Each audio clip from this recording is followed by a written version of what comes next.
I and the Father are one. Pause. Did you hear that?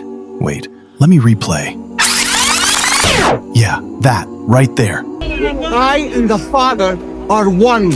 Is Jesus truly God? But I did not come to deliver the people from Rome. And from what? From sin. From spiritual death. I don't know about you, but he paid my debt in full. I am the life that overcomes death. I am the resurrection and the life. Whoever believes in me, even if he dies, will live. And whoever lives and believes in me shall never die. Do you believe this? I believe. Okay, this next one will blow your mind.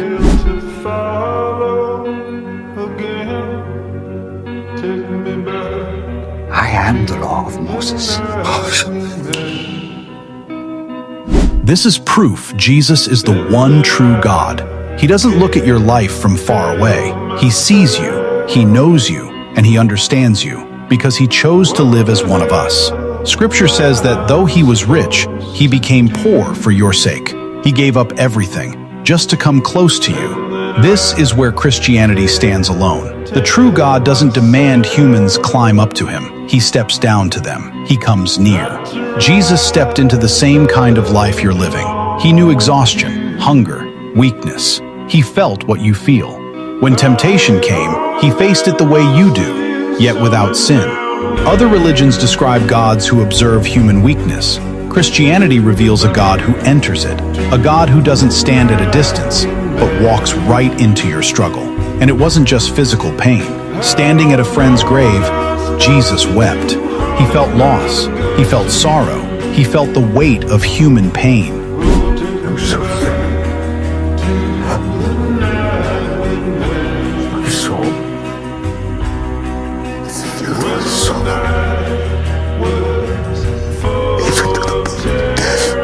This isn't a distant deity demanding devotion.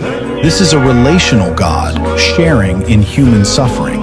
That means God doesn't have to guess what your life feels like. He knows. He understands. Because he lived it. Emmanuel, God with us. Jesus chose to understand you from the inside. Since he himself suffered when tempted, he is able to help you when you are tempted. Not as a distant force, but as a personal savior who truly cares. Jesus carried your suffering, your sin, your brokenness. He carried it all into death, and he rose, so you could be forgiven, restored, and brought back to God. And that means this: you are not alone. You are not unseen. You are not forgotten. God is with you, even now. If you believe Jesus is not a distant God, but Emmanuel, God with us, comment, "God is with me," below. And share this with someone who needs to be reminded they're not alone.